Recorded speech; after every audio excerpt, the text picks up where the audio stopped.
प्रधानमंत्री मोदी 14 फरवरी को असम में रहेंगे। पीएम मोदी का विमान डिब्रूगढ़ मोरन नेशनल हाईवे डोम पर बने इमरजेंसी एयरपोर्ट पर उतरेगा।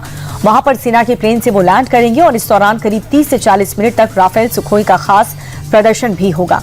आपको ये भी बता दें कि ये पूर्वोत्तर में अपनी तरह का पहला कार्यक्रम होगा जब किसी प्रधानमंत्री का विमान एयरपोर्ट के बजाय हाईवे पर बने आपात लैंडिंग स्ट्रिप पर उतरेगा। एआई के बढ़ते दुरुपयोग को लेकर के केंद्र सरकार ने नोटिफिकेशन जारी किया और अब एआई कंटेंट की पहचान स्पष्ट करनी होगी। एआई टूल से बने किसी भी कंटेंट पर एआई का लेबल लगाना अनिवार्य होगा। सोशल मीडिया प्लेटफॉर्म्स को अब 3 घंटे के अंदर ही एआई से बने गलत या फिर गैर कानूनी कंटेंट को हटाना होगा। ये बदलाव 20 फरवरी 2026 से लागू होंगे। सरकार ने यह भी तय किया है कि सोशल मीडिया कंपनियों को हर 3 महीने में यूजर्स को नियमों के उल्लंघन पर सजा की जानकारी देनी होगी। देश भर में एसआईआर को संग्राम मचा हुआ है, लेकिन असम में एसआर यानी कि स्पेशल रिवीजन के बाद फाइनल वोटर लिस्ट जारी कर दी गई। असम की 126 विधानसभा के 2 करोड़ 49 लाख वोटर्स को वैध माना गया। ड्राफ्ट लिस्ट की तुलना में 0.97% वोटर्स कम पाए गए हैं और पहले 2 करोड़ 52 लाख से ज्यादा वोटर्स का नाम शामिल था। दरअसल असम की नागरिकता के कानून के हिसाब से वहां पर एसआर हुआ। बीएलओज ने घर घर जाकर के डेटा के आधार पर वोटर्स की पहचान की है। मुर्शिदाबाद में बन रही बाबरी को लेकर के देश भर में विवाद की स्थिति बनी हुई है और इस बीच यूपी के सीएम योगी आदित्यनाथ ने बड़ी बात कही। सीएम योगी ने कहा कि बाबरी मस्जिद का पुनर्निर्माण नहीं हो सकता। दोबारा बाबरी का सपना कयामत तक पूरा नहीं होगा। हिंदुस्तान में कायदे के साथ कानून का भी पालन करना होगा। जो इसे नहीं मानेगा उसे सख्ती से निपटा जाएगा। कल लोकसभा में बजट पर चर्चा के दौरान नेता विपक्ष राहुल गांधी बोलेंगे और इस दौरान वो अमेरिका से डील समेत कई मुद्दों पर सरकार को घेर सकते हैं। इधर सरकार ने भी विपक्ष के हंगामे को लेकर के रणनीति बना ली और कल संसद में दोनों सदनों में वित्त मंत्री निर्मला सीतारमण भी बजट पर चर्चा पर जवाब देंगी। पूर्व आर्मी चीफ नरवणे की किताब पर बवाल बढ़ने के बाद उनका पहला रिएक्शन सामने आया। उन्होंने राहुल गांधी के दावे से किनारा कर लिया।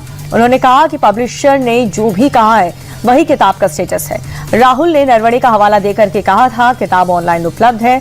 दरअसल बिना परमिशन की किताब का पीडीएफ वर्जन बांटने के आरोप में एफआईआर दर्ज हुई थी और इसी किताब की कॉपी को लेकर राहुल गांधी संसद में पहुंचे, जिस पर पब्लिशर ने कहा था कि किताब के सारे राइट्स हमारे ही पास हैं।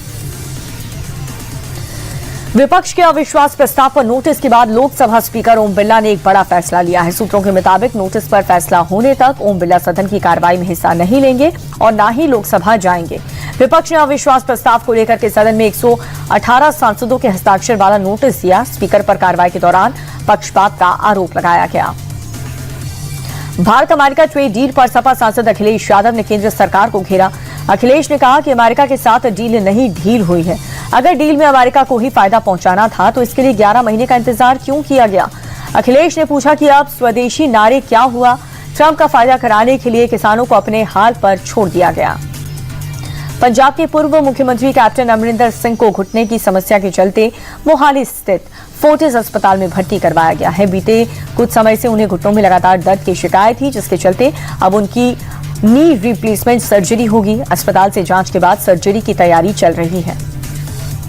लखनऊ की सड़कों पर भारी बवाल देखने को मिला। यूजीसी रेगुलेशन के समर्थन में मार्च निकाल रही विधायक पल्लवी पटेल को पुलिस ने जबरन हिरासत में लिया। तस्वीरों में पुलिस उन्हें खींच करके गाड़ी में बैठाती हुई नजर आई। आईटी चौराहे पर बैरिकेडिंग लगाए जाने से नाराज पल्लवी पटेल समर्थकों के साथ बीच सड़क पर धरने पर बैठ गई और इस हंगामे की वजह से घंटों तक डालीगंज मार्ग पर चक्का जाम जैसी स्थिति बनी रही। दिल्ली सरकार का 1 साल पूरा होने पर मुख्यमंत्री रेखा गुप्ता ने एक बड़ा ऐलान किया है। दिल्ली में लखपति बिटिया योजना शुरू होगी, जिसके तहत दिल्ली की बेटियों को पढ़ाई के अलग अलग चरणों में कुल 56,000 रुपए दिए जाएंगे। मैच्योर होने पर यह राशि 1 लाख रुपए हो जाएगी। योजना का लाभ 1,20,000 रुपए तक की सालाना आय वाले परिवारों को अधिकतम 2 बेटियों को मिलेगा। 1 अप्रैल 2026 से लागू होगी लखपति बेटियां योजना। दिल्ली के रोहिणी सेक्टर 32 में एक मजदूर के नाले में गिरने से मौत हो गई। बताया जा रहा है कि शख्स काली माता मंदिर के पास स्थित नाले में गिर गया था और जिसे बचाने की कोशिश नाकाम साबित हुई। फिलहाल पुलिस ने अज्ञात के खिलाफ लापरवाही का मामला दर्ज कर लिया। शख्स कल से आज दोपहर तक फंसा हुआ था। 2 लोग एक साथ नाले में गिरे थे। रेस्क्यू करके एक शख्स को बचा लिया गया, लेकिन दूसरे को नहीं बचाया गया।